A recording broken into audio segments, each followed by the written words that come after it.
ሰላም ጤና ይስጥልን ክቡራን ተመልካቾቻችን፣ አድማጮቻችን እንግዲህ ዛሬ ደግሞ ለሁለተኛ ጊዜ የቅዱሳን መታሰቢያ መርሃ ግብርን ማቅረብ እጀምራለሁ። የሳምንቱ ቅዱሳን መታሰቢያ ከመጋቢት 14 እስከ 20 ባለው ከዕለተ እሑድ ጀምሮ እስከ ቅዳሜ ያሉት ቀናትን እያቀረብኩ እገኛለሁ። በዛሬው መርሃ ግብሬ ሁለተኛውን ክፍል የማቀርብ ይሆናል። በክፍል ሁለት መርሃ ግብር የምናቀርበው ከዕለተ ረቡዕ ጀምሮ እስከ ቀዳሚት ሰንበት ያለውን ይሆናል። ረቡዕ መጋቢት 17 ጌታችን አምላካችን መድኃኒታችን ኢየሱስ ክርስቶስ በመዋዕለ ሥጋዌው በነበረበት ዘመን የሚወደው ከሞተ በኋላ ከመቃብር ሞቶ 4 ቀን ከሆነ በኋላ ከመቃብር ያስነሳውን ቅዱስ አልዓዛር ይታሰባል። ይሄ የሞተበት ቀን ነው ረቡዕ መጋቢት 17 የሚታሰበው። ከ4 ቀናት በኋላ ደግሞ የተነሳበት ይታሰባል ማለት ነው። ቅድስት ቤተ ክርስቲያን በመጽሐፍ ቅዱስ የተመዘገበውን ይህንን ታሪክ በዚህ መንገድ ቀን ሰጥታ ሞቱንም መነሳቱን ትንሣኤውንም የምታስብ ነው ማለት ነው። ታስባለች ማለት ነው። እንግዲህ አልዓዛር በዚህ መንገድ ጌታችን አምላካችን መድኃኒታችን ኢየሱስ ክርስቶስ አስነስቶታል። ተቀብሮ እንደገለጽኩት 4 ቀን ሆኖት ነበረ። እህቶቹ ገና ከመሞቱ በፊት በሕመም ላይ በነበረ ጊዜ 2 ደናግል እህቶች ነበሩት አብረው የሚኖሩ። በነገራችን ላይ ይኖሩ የነበረው ከኢየሩሳሌም 11 ምዕራፍ የሚርቅ ቢታንያ በምትባል ቦታ ላይ ነው ከ2 ደናግል እህቶቹ ጋር ይኖር የነበረው። ማርታና ማርያም ይባላሉ። እነሱም ጌታችንን በማገልገል በመዋዕለ ሥጋዌው ያስደሰቱት አንስት ናቸው። ከ36ቱ ቅዱሳት አንስት መካከልም ነው ቁጥራቸው። እንግዲህ ይሄ ወንድማቸው በታመመ ጊዜ ጌታችን አምላካችን መድኃኒታችን ኢየሱስ ክርስቶስ በአካባቢው አልነበረም። በዚህ ምክንያት መልእክት ላኩ። ደቀ መዛሙርቱም በነበሩበት አካባቢ ጌታችን ይህንኑ የእሱን የመታመም ጉዳይ አንስቶ ይሄ ግን የእግዚአብሔር ስራ ይገለጥ ዘንድ እንደሆነ አልዓዛርም የሚነሳ እንደሆነ አስረድቷቸው ነበረ። እንደተናገረውም ከ4 ቀን በኋላ ተመልሶ መጥቶ ከሞተበት እንደተጠቀለለ በተጠቀለለበት ሰበን በተጠቀለለበት የተቀበረበት ልብስ እንዲሁም የታሰረውን ሁሉ መግነዝ ሳይፈታ እንዲነሳ አድርጎ አይሁዳውያን ብዙዎቹም አምነውበታል። በዚህ ቀን የመጀመሪያው የሚታሰበው በዓል ይሄ ነው ማለት ነው። ሌላው ሁለተኛው በዚህ በመጋቢት 17 የሚታሰበው በዓል የ15 ዓመት ዕድሜ ያለው በአናጉንስጥስነት ያገለግል የነበረ በሮሜ ሀገር የነበረ ቅዱስ ቴዎቅሪጦስ በሰማዕትነት የሞተበት ነው። ይሄ የ15 ዓመት ብላቴና እንግዲህ በዘመኑ የነበረው ኤጲስቆጶስ አሞሪዮስ የሚባል ኤጲስቆጶስ ነበረ። ንጉሱ እያስገደደ ክርስቲያኖቹን ለጣዖት እንዲሰዉ ያደርግ የነበረበት ዘመን ነበረ። ይሄም ወጣት ለጣዖታቱ እንዲሰዋ ታዘዘ። ነገር ግን በጣዖቱ ፊት በቀረበ ጊዜ ወደ ጌታችን አምላካችን መድኃኒታችን ኢየሱስ ክርስቶስ ወደ እግዚአብሔር እጁን አንስቶ ጸሎት አደረገ። በጸለየ ጊዜም አስቀላሲዮስ ብለው የሚያምኑት እንደ አምላክ አድርገው የሚያመልኩት ጣዖት ወድቆ ተሰባበረ። በዚህ ምክንያት ንጉሱ እጅግ አዘነ፣ ተበሳጨ። ብዙ ስቃይም እንዲደርስበት አደረገው።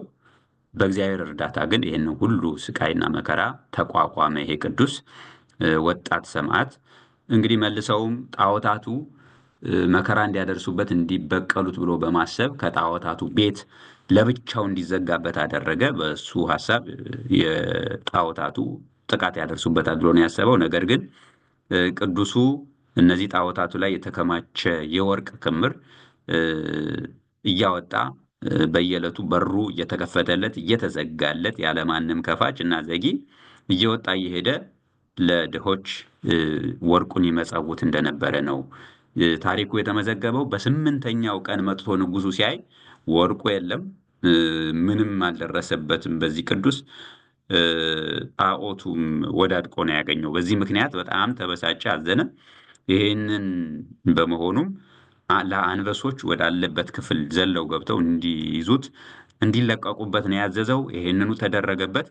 ነገር ግን አንበሶቹ እንደውም የተደበደበውንና የቆሰለውን አካሉን ላሱለት።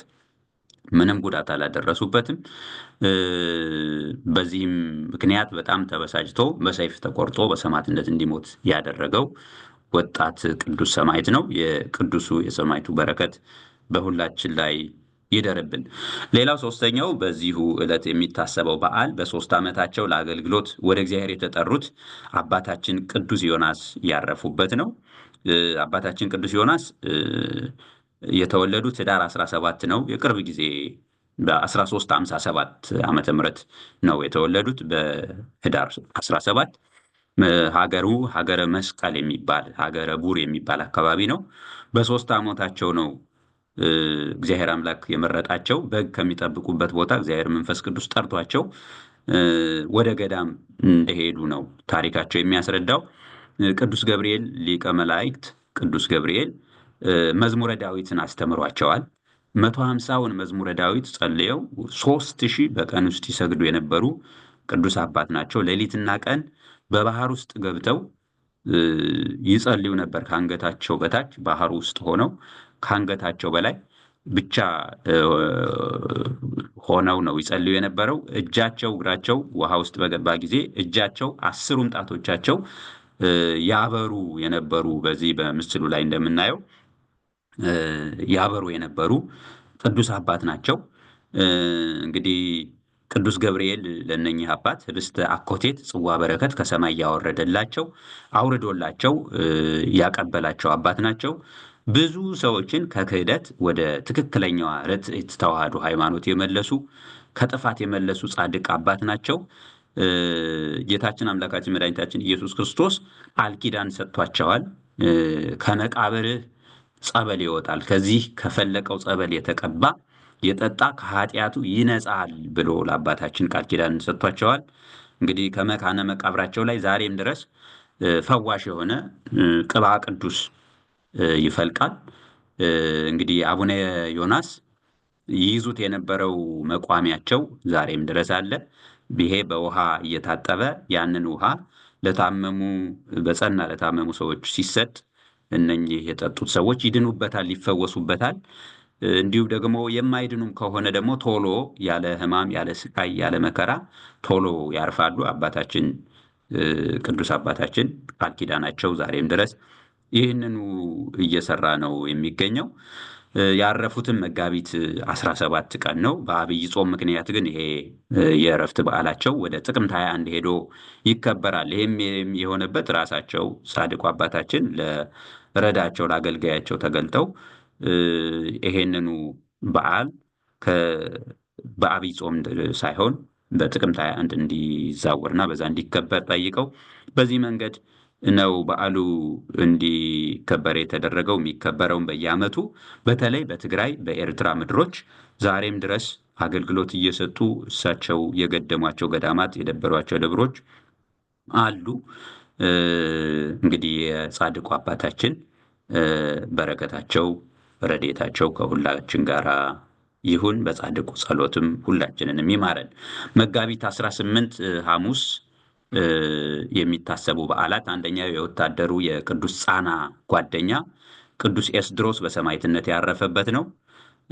መጋቢት 18 በዚህች ቀን እጅግ የሚዋደዱ ጓደኛሞች ነበሩ። እነዚህ ሁለቱ በሚገርም ሁኔታ ሁለቱም በአንድ ሌሊት ተመሳሳይ የሆነ ራእይ አይተው አደሩ። ያዩት ራእይም አንዲት ድንግል ሴት መጥታ በሁለቱም ራስ ላይ ሰማያዊ አክሊል ስታደርግላቸው ነበረ ያዩ። ይሄም እንግዲህ የሰማዕትነት ጥሪ እንደሆነ ተርጉመው በወቅቱ ተረድተውታል። እነኚህ ሁለቱ ጓደኛሞች አንደኛው ቅዱስ ጻና ፈርማ በምትባል የግብፅ ሀገር ውስጥ ወታደር ሆኖ ለአገረ ገዡ ያገለግል የነበረ አባት ነው። ኤስድሮስ ደግሞ ከበግ ፀጉር ልብስ እየሰራ ገንዘብ ያገኘ የነበረ አባት ነው። ይህንን እያደረጉ ሁለቱም ገንዘብ እያገኙ እየሰሩ ካገኙት ገንዘብ ላይ ደግሞ ለድሆች ለችግረኞች እየመጸወቱ ነው ይኖሩ የነበረው። በዚህ ጊዜ ነው ራእዩን ሁለቱም በተመሳሳይ ሰዓት ያዩት። ይህንን ካዩ በኋላ ሁለቱም ወደ መኮንኑ ሄዱ። መኮንኑ ዘንድ ከሄዱ በኋላ ቅዱስ ጻና በመኮንኑ ፊት የወታደር ልብስና ትጥቁን አውልቆ እኔ ክርስቲያናዊ ነኝ በእግዚአብሔር ነው ማምን ብሎ እውነታውን ገለጠ።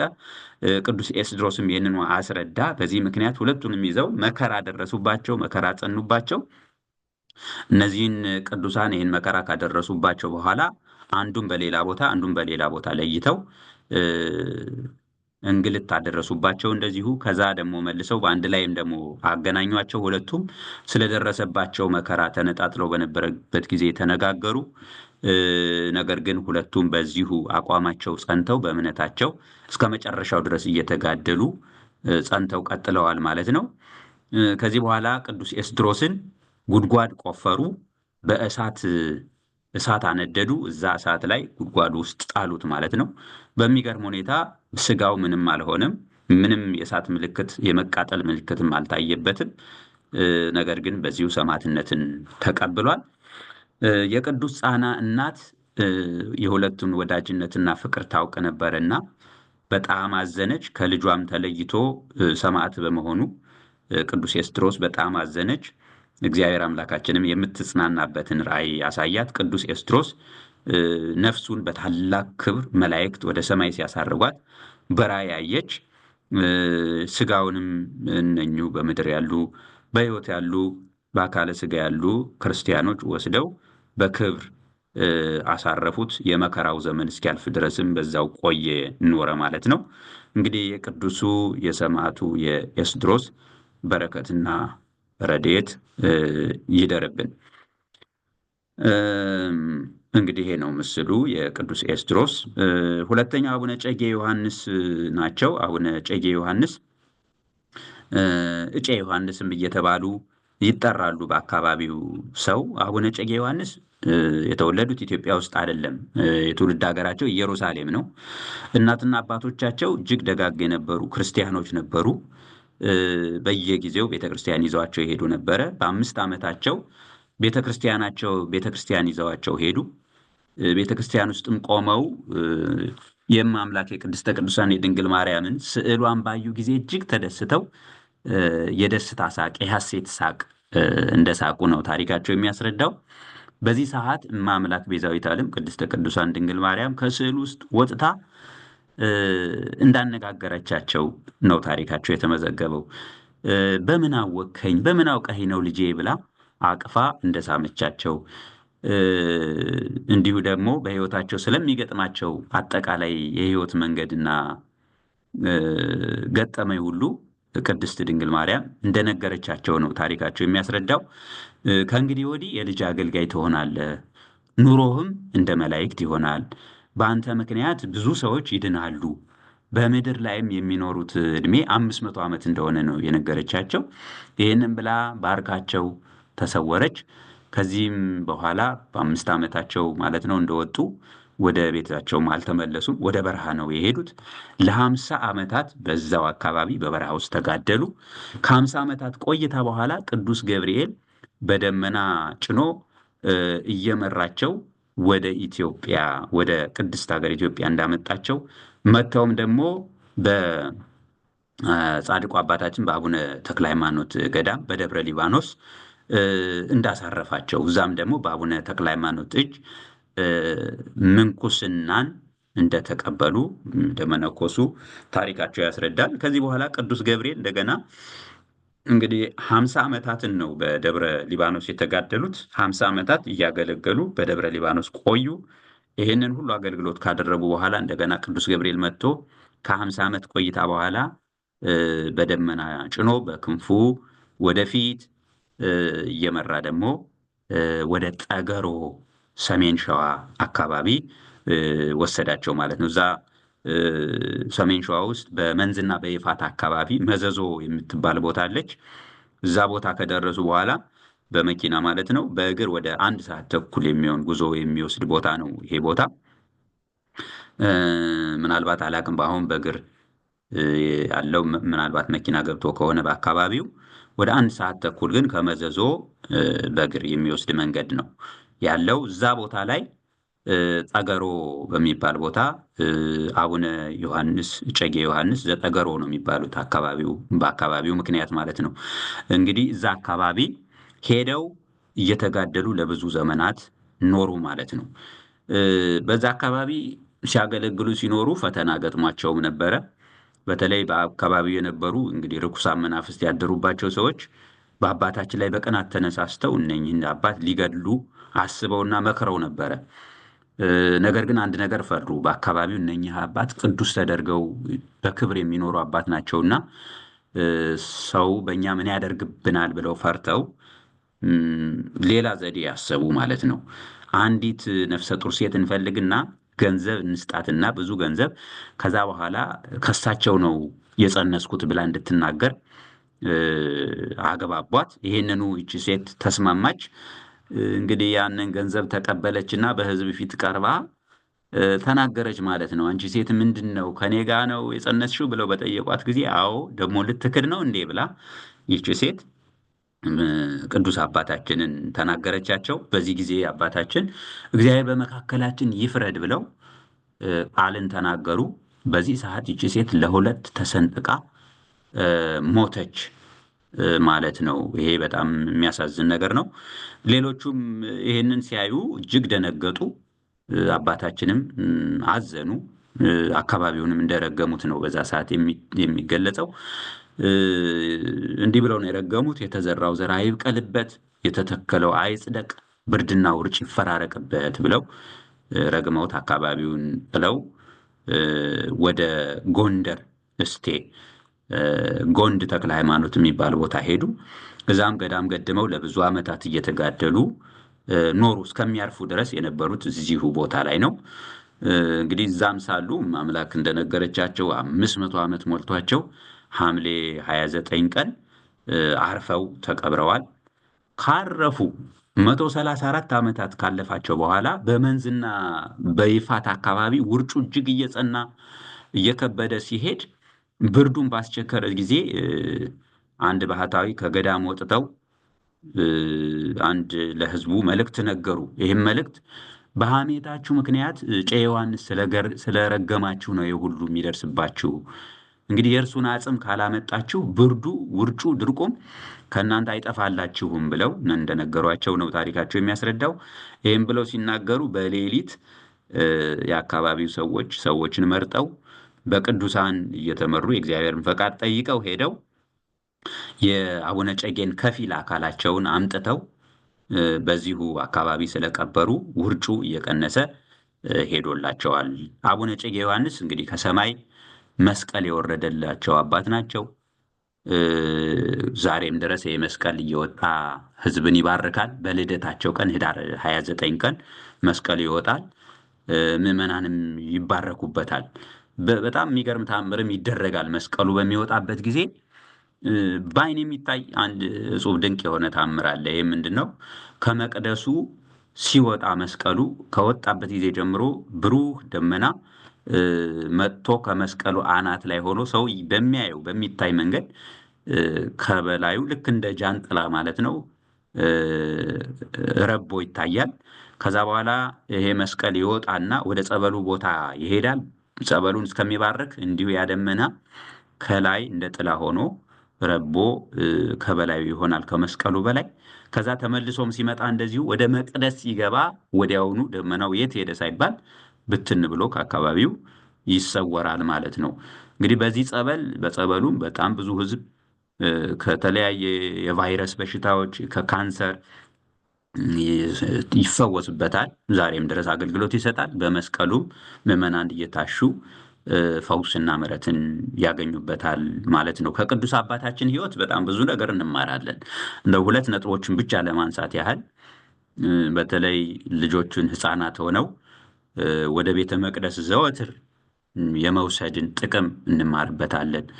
በተለይ ደግሞ የማምላክ የቅድስተ ቅዱሳን የድንግል ማርያምን ስዕሏ እንዲያዩ ስለ እሷ የምንነግርበት መልእክት የምናስተላለፍበት መንገድ በስዕሏ በኩል ብዙ ጥቅም በረከት ሊገኝ እንደሚችል ከእነኚህ ቅዱስ አባት እንማራለን። ከዚህ በተጨማሪም ቅዱሳንን ደግሞ አላግባብ መበደል አላግባብ መበደል፣ በእነሱ ላይ አላግባብ ፍርድ መስጠት፣ መተናኮል እጅግ ከባድ ዋጋ እንደሚያስከፍል እንማርበታለን። ቅዱሳን ደግሞ ምን ያህል የምህረት ልብ እንዳላቸው፣ እንዴት ቶሎ እንደሚመለሱ ከነኚህ ቅዱስ አባት እንማራለን። በተለይ ደግሞ ከሁሉም በላይ ቅድስት ሀገራችን ኢትዮጵያ እንደዚህ አይነት ቅዱሳን በተለይ ከኢትዮጵያ ብቻ አይደለም፣ ኢትዮጵያ ብዙዎቹን ቅዱሳን እውነት ነው አፍርታለች። ከሌላውም ዓለም እየመጡ እነኚህ ቅዱሳን የሰሯት ሀገር እንደሆነች በተለይ ደግሞ እንማርበታለን። ይችን ቅድስት ሀገር ኖረንባት አክብረን በፍቅር በሰላም በአንድነት ሆነን የምንኖርባት ሀገር እንድትሆን የእግዚአብሔር ቅዱስ ፈቃድ ይሆንልን። መጋቢት 19 ዓርብ የሚከበሩ በዓላት አንደኛው ከ72ቱ አርድእት አንዱ ቅዱስ አርስጦቦሎስ ያረፈበት ነው። ቅዱስ አርስጦቦሎስን ሐዋርያው ቅዱስ ጳውሎስ በሮሜ መልእክቱ ምዕራፍ 16 ላይ ስሙን ጠቅሶታል። አገልጋይ ከነበሩ መካከል ሐዋርያቱን እየታዘዘ ያገለግል ከነበሩት መካከል ለሰላምታ ይህንን ቅዱስ አባት ቅዱስ ጳውሎስ ጠርቶታል። በተለየ ደግሞ የቅዱስ ጳውሎስ የደቀ መዝሙር ወይም ተማሪው ነበረ ይሄ አባት። እንግዲህ ቅዱሳን ሐዋርያት በኤጲስቆጶስነት ሾመውታል። አብራጣቢያስ በምትባል ምድር አገር ላይ እዛ በኤጲስቆጶስነት ሲያገለግል የነበረ ቅዱስ አባት ነው። ብዙ መከራዎች ደርሰውበታል። ወንጌልን በመስበኩ ቃለ እግዚአብሔርን በማስተማሩ ብዙዎችን ወደ ሃይማኖት የመለሰ አባት ነው። በተለይ ፈተናዎቹ የመጡበት ከአይሁድና በዘመኑ ከነበሩት ዮናናውያን ነው። እጅግ ብዙ መከራዎች ነው የደረሱበት። በድንጋይ ተወግሯል። ሌላም ብዙ መከራዎች ደርሰውበታል። እግዚአብሔርም በመከራ ሁሉ እያጸናው ተጋድሎውን ፈጽሞ በዚህች ቀን መጋቢት 19 በሰላም አርፏል ማለት ነው የቅዱስ አባት። ሁለተኛው በዚህ ቀን የሚታሰበው ቅዱስ አስከናፍር እና ሚስቱ ቅድስት ማርታ እንዲሁም ሁለቱ ወንዶች ልጆቻቸው በአንድ ቀን ያረፉበት ታሪክ ነው። ቅዱስ አስከናፍርና ሚስቱ ቅድስት ማርታ ሁለቱም በኢየሩሳሌም አካባቢ ይኖሩ የነበሩ ባለጸጎች ናቸው። ባለጸጋ ሆነውም ግን ደግሞ የእግዚአብሔርን ሕግ የሚጠነቅቁ የሚያውቁ፣ የሚያከብሩ፣ የሚያስከብሩ ወላጆች ነበሩ። ልጆቻቸውንም በመንፈሳዊ አስተዳደግ የቤተ ክርስቲያን ትምህርትን እያስተማሩ በጥንቃቄ ነው ያሳደጉ። ትምህርታቸውን መንፈሳዊ ትምህርትንም ተምረው የአካባቢው ያለውን ትምህርት ከጨረሱ በኋላ ለተሻለ ለሌላ ትምህርት ደግሞ ተይሩት ወደምትባል ሀገር ሄደው ሁለቱ ወንዶች ልጆቻቸው እንዲማሩ ላኳቸው። ተማሩ፣ ትምህርታቸውን ፈጸሙ። ትምህርታቸውን ከፈጸሙ በኋላ ወላጆቻቸው ተመልሰው ልጆቻቸው መጥተው አግብተው ተድረው ወልደው በዛ ሕይወት እንዲኖሩ ፍላጎት አደረባቸው። ሚስቶቻቸውን አጭተው ልጆቻቸውም እንዲመጡላቸው መርከበኛ ሰዎችን አዘዙ። እንግዲህ ባለ ሀብት በመሆናቸው አገልጋዮች ብዙ አሏቸው። እነዛን አገልጋዮች ልከው በመርከብ እንዲመጡ ነው ያዘዙት። ተመልሰው ይዘዋቸው እነዚህ አገልጋዮቻቸው ሲመጡ መንገድ ላይ በባህር ላይ እንዳሉ ማዕበል ተነሳ። ያም ማዕበል መርከቢቱን ገለበጠ። በዚህ ጊዜ ሁለቱም አልሞቱም ልጆቻቸው። አንዱን በአንድ በኩል አንዱን በአንድ በኩል ማዕበሉ ወስዶ በታትኖ ጣላቸው ማለት ነው።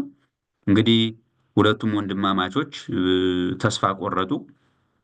በደረሱበት አካባቢም ገዳማትን አገኙ። ሁለቱም በተለይ አንደኛው ትልቁ ዮሐንስ ይባላል። እሱ ተስፋ ቆርጦ በቃ መንኩሼ በዚሁ ሕይወቴን በዚህ መግፋት አለብኝ ብሎ ለመኖር ወሰነ። ሁለተኛውም ልጅ እንዲሁ አርቃዲዮስ በዮርዳኖስ ወንዝ በመጥምቀ መለኮት ቅዱስ ዮሐንስ ገዳም ነው ወስዶ የጣለው ማዕበሉ። እዛው ላይ አንድ ቅዱስ አባት አግኝቶ እነኚሁ አባት በእሳቸው እጅ መነኮሰ። ሁለቱም መነኮሳት ሆነው መኖር ጀመሩ።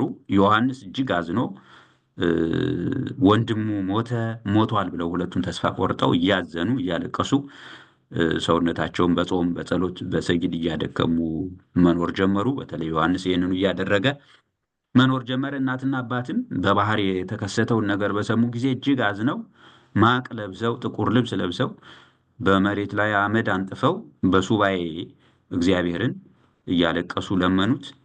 አንድ ሌሊት አባታቸው አስከናፍር አንድ ራእይ አየ። ልጁ ዮሐንስ በራሱ ላይ ከአልማዝ የተሰራ አክሊል ተቀዳጅቶ አየው ማለት ነው። እንዲሁ ደግሞ መስቀል ይዟል ልጁ ዮሐንስ። አርቃዴዎስም ደግሞ የኮከብ አምሳል ያለው ሌላ አክሊል በራሱ ላይ ደፍቶ አየ። ይህንኑ ለሚስቱ ነገራት። ባልና ሚስትም ተስፋ አደረባቸው። ልጆቻችን በሕይወት ይኖራሉ አልሞቱም ማለት ነው የሚል ማለት ነው። በዚህ ምክንያት ወደ ዮርዳኖስ ሄደው ከመጥምቀ መለኮት ገዳም ደረሱ። አርቃዴዎስንም ያመነኮሰውን አረጋዊ አባት አገኙት። በጣም የሚገርም ነው። ይሄንኑ ካገኙት በኋላ ልጆቼ ሆይ አትዘኑ፣ ወደ ቤተ መቅደስ ስትመለሱ ልጆቻችሁን በሕይወት ታገኟቸዋላችሁ። እንግዲህ ቤተ መቅደስ በኢየሩሳሌም ወዳለው ቤተ መቅደስ ማለቱ ነው። ይህንኑ ቃል ነገራቸው። ይህንኑ ቃል ሲነግራቸው እጅግ ደስ እያላቸው ወደ ቤታቸው ተመለሱ።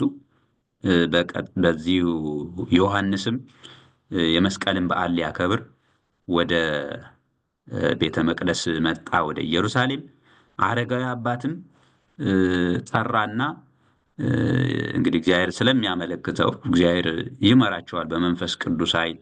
እንደዚህ በቅድስና ደረጃ ያሉትን እግዚአብሔር የት እንዳለ ማን ምን እንደሆነ ሁሉንም ስለሚመራቸው እነኝን አባት እግዚአብሔር የመራቸው ምሪት ተጠቅመው ዮሐንስን አኝተው ከወንድሙ ከአርቃዴዎስ ጋር መጀመሪያ ያገናኙት።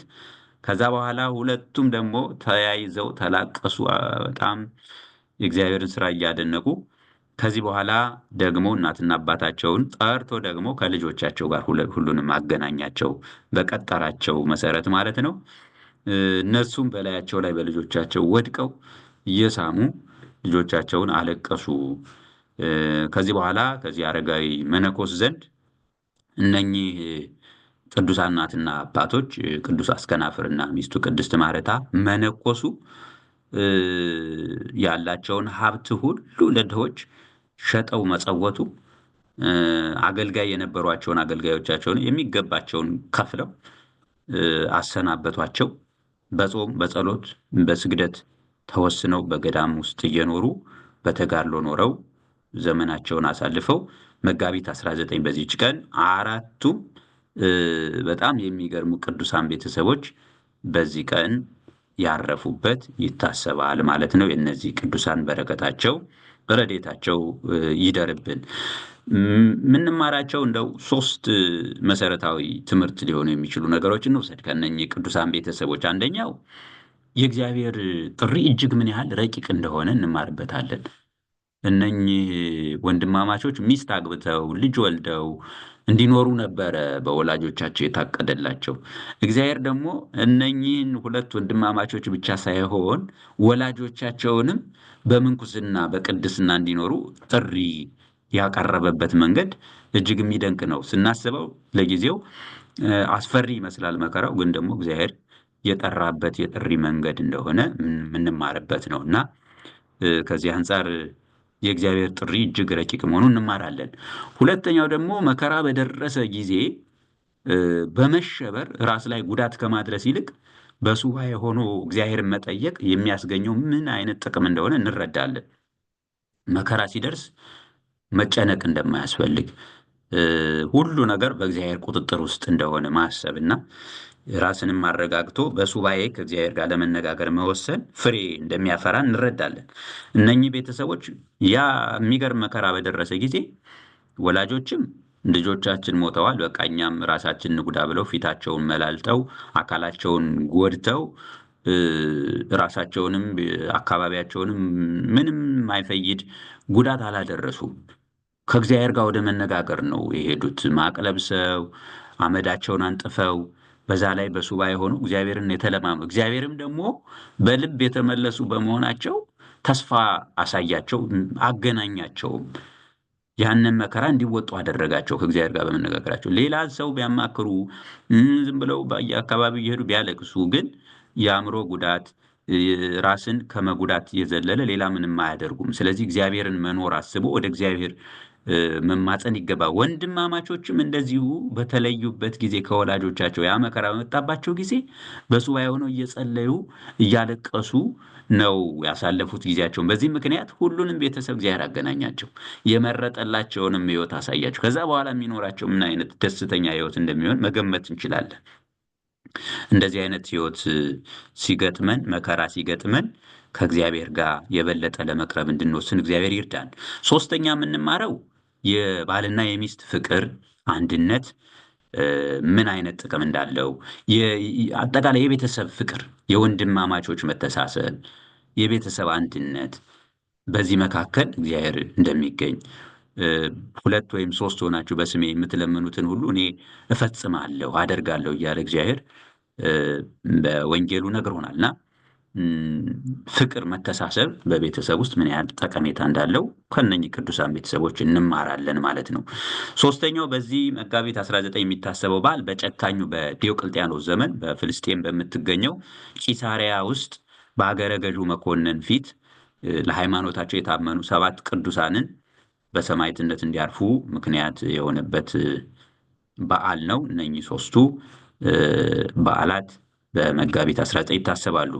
መጋቢት 20 ቅዳሜ ማለት ነው። አልዓዛር ጌታችንን ከሞተ በአራተኛው ቀኑ ያስነሳበት ይታሰባል።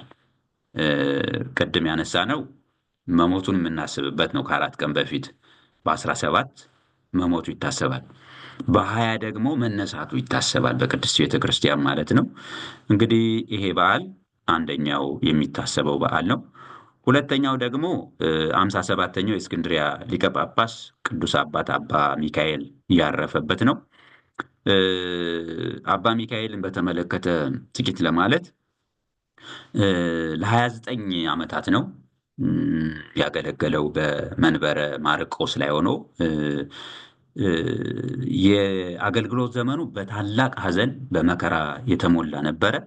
በተለይ በዘመኑ ስልጣነ ክህነትን አላግባብ ለጉዳት የሚጠቀሙ ሰዎች የበዙበት ጊዜ በመሆኑ ነው ፈተናውን ያበዛው። እነኚህ ደግሞ ስልጣነ ክህነታቸውን እያማሰኑ ቤተ ክርስቲያንን የሚጎዱ፣ እውነተኛ አባቶችን የሚወጉ፣ የሚያጠቁ በተለይ ከኢአማንያን ነገስታት ጋር ሆነው ጥቃት ያደርሱ የነበሩ የቤተ ክርስቲያን ውስጥ ያሉ ሰዎች የበዙበት ዘመን በመሆኑ መከራው በጣም የበዛ እንደነበረ ነው ታሪኩ የተመዘገበው። በተለይ በዛ ዘመን ጎህ በሚባል ሀገር የተሾመ አንድ ክፉ የዚህን ዓለም ክብር የሚወድ ኤጲስቆጶስ ነበረ። የዚህ ሀገር ሰዎችም በዚህ ጎህ በሚባለው ሀገር ያሉ ሰዎች ቤተክርስቲያናቸውን ማደስ ፈለጉ። በብዙ ደክመው አድሰው እንዲባርኩላቸው ቅዱሳን ጳጳሳትን ኤጲስቆጶሳትን እንዲመጡና እንዲባርኩላቸው ግብዣን እንዲያደርግ ይሄንን ክፉ ሊቀ ጳጳስ ነገሩት። ቢለምኑትም ግን እርሱ ፈቃደኛ አልሆነም። እነርሱ ራሳቸው ደብዳቤውን ጽፈው እንዲመጡላቸው አደረጉ። ሁሉም መጡ። ከመጡ በኋላ በጸሎት አገልግሎት ቆይተው ይሄ አባት ምግብ ላዘጋጅላችሁ ለስጋ የሚሆን ከጸሎት በኋላ የምትበሉት ብሎ ከቤተ ክርስቲያን ወጥቶ ሄደ። ቅዳሴው ሰዓት ደረሰ። ብዙ ስላዘገያቸውም ሊቀ ጳጳሱ ወሰኑና እኔም አለቃውም ስለሆኑ ወሰኑና ቅዳሴው እንዲጀመር በሰዓቱ ወሰኑ፣ አዘዙ። ከተጀመረ ዘገየት ብሎ ከተጀመረ በኋላ ቅዳሴው መጣ። ይሄ አባት መጣና በብስጭት ሆኖ ከመቅደስ ውስጥ ገብቶ ከጻሕሉ ላይ መስዋዕቱን ነጥቆ በመሬት ላይ ወርውሮ ጣለው። በዚህ ምክንያት አቡነ ሚካኤል አዝነው ሌላ መስዋዕት እንዲዘጋጅ አደረጉ። ቅዳሴውም ተፈጸመና ተጠናቀቀ። በቀጣይ ቀን ግን ሕዝቡን ሰበሰቡና ይሄንን ክፉ ኤጲስቆጶስ ከክህነት እንዲሻር አደረጉት። በዚህም ጊዜ ይሄ ሰው በጣም ተናዶ አሁንም ንስሐ ከመግባት እግዚአብሔርን ይቅር በለኝ ከማለት ይልቅ ወደ ሀገረ ገዡ ነው ሄደው። ቤተ ክርስቲያን በጣም ብዙ ሀብት አላት፣ ብዙ ንብረት አላት እና ይሄ ያላትን ንብረት ለመንግስት ልትከፍል ይገባታል።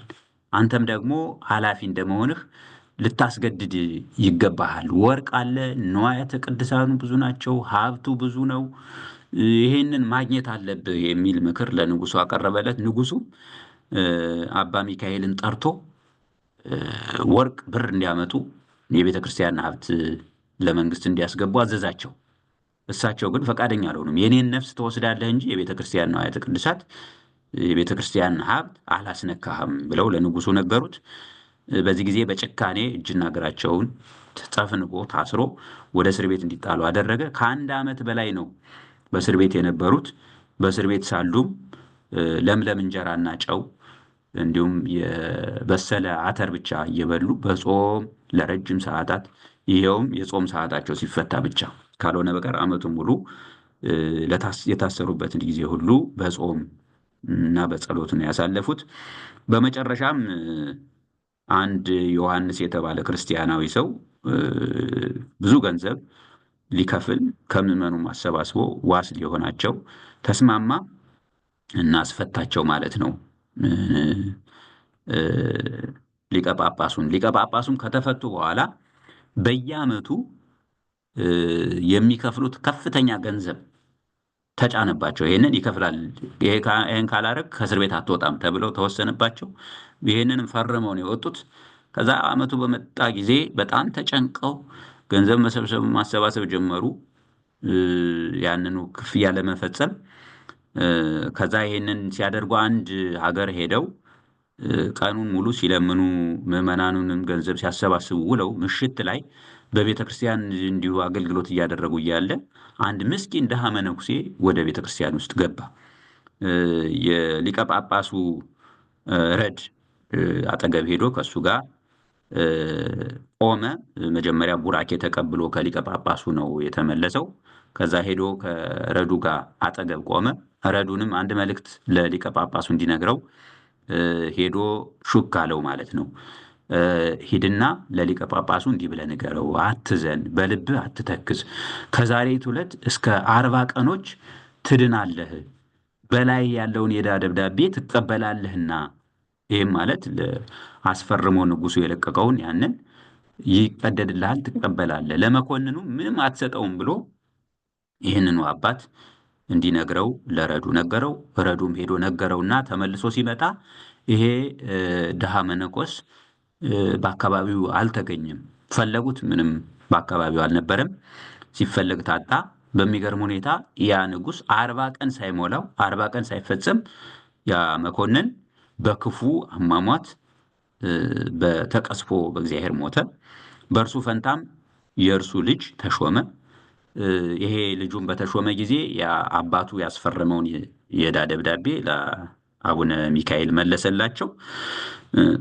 ተቀዶ እንዲጣልም አደረጉ ማለት ነው። ያ ድሃ የሆነ መነኩሴ የተናገረው ቃል የእግዚአብሔር ቃል ተፈጸመ።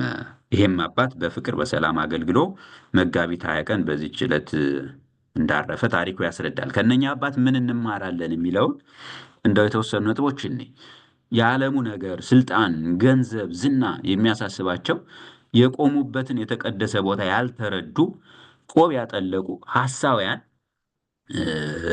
አባት ነን የሚሉ በአባት ስም የሚጠሩ በእውነተኞች አባቶች ላይ በቅድስት ቤተክርስቲያን ላይ የሚያደርሱት መከራ አንደኛው ነው። አንደኛው የምንማረው ትምህርት ነው። ሁለተኛው ደግሞ እውነተኛ አባቶች እንግዲህ በጸሎት ከተጋደሉ ከየትኛውም ከባድ ከሚባል ፈተና እግዚአብሔር እንደሚያሻግራቸው በዘመናቸውም ክፉውን አስወግዶ በጎውን ሊያሳያቸው እንደሚችል የምንማርበት ነው።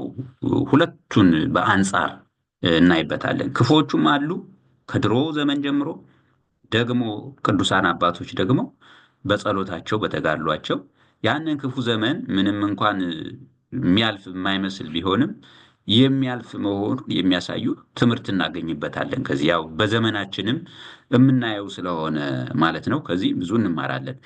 ሶስተኛው የምንማረው ከጥንት ጀምሮ ቤተክርስቲያን ዋናው የፈተናዋ ማዕከል በተለይ በውስጧ ያሉ ሰይጣን ያደረባቸው አገልጋይ ነን ባይ መለካውያን ሹሞቿ ሀብቷን፣ ሃይማኖቷን፣ ስርዓቷን ሲመዘብሩ ወይም ሊመዘብሩ ከሚፈልጉ ፖለቲከኞች ጋር የሚያደርጉት ሴራ መሆኑን ከዚህ እንማርበታለን።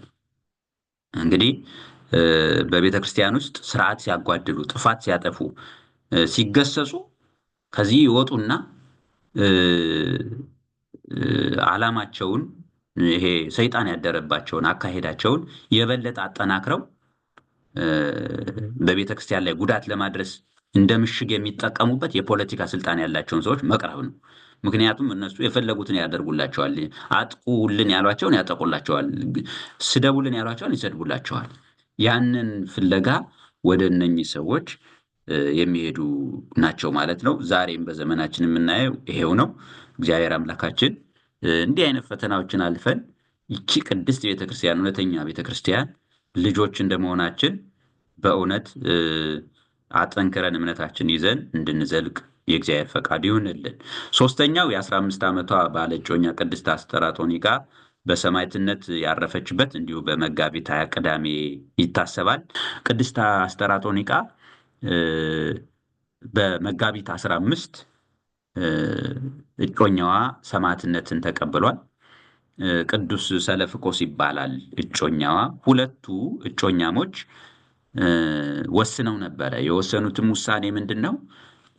የእጮኝነት ዘመናችንን በጾም በጸሎት በስግደት ሆነን እግዚአብሔርን የምንለምንበት እንዲሆን ይገባል ብለው ወሰኑ። በዚህም ምክንያት እየጸለዩ ነበረ። አባትና እናት ሲያዩ ልጃቸው እየከሳች ስትሄድ ምን ሆነሽ ነው አሏት። አባት አረማዊ ነው፣ እናት ደግሞ ክርስቲያናዊት ናት። እኔ ለጌታዬ ለአምላኬ ለኢየሱስ ክርስቶስ እጸልያለሁ፣ ወደ እግዚአብሔር እጸልያለሁ፣ እሰግዳለሁ ኃጢአቴን ይቅር ይለኝ ዘንድ ብላ ነገረቻቸው። ይህም በሰማ ጊዜ አባቷ እጅግ አዘነ፣ ተበሳጨ። በዛ ዘመን ለነበረው ጨካኝ ለሆነው ንጉሥ ሄዶ ነገራት። ዘመኑ ዘመነ ሰማዕታት ነው። እንግዲህ ዘመነ ሰማዕታት እንደምናውቀው ከ160 ዓመተ ምህረት እስከ 312 ቅዱስ ቆስጠንጢኖስ ንጉሥ የሆነበት ዘመን ነው። እስከዛ ድረስ በክርስቲያኖች ላይ እጅግ የጸና መከራ ይደርስ ነበር። የቤተ ክርስቲያናት መጻሕፍት ይቃጠሉ ነበር። አብያተ ክርስቲያናት ይፈርሱ ነበር።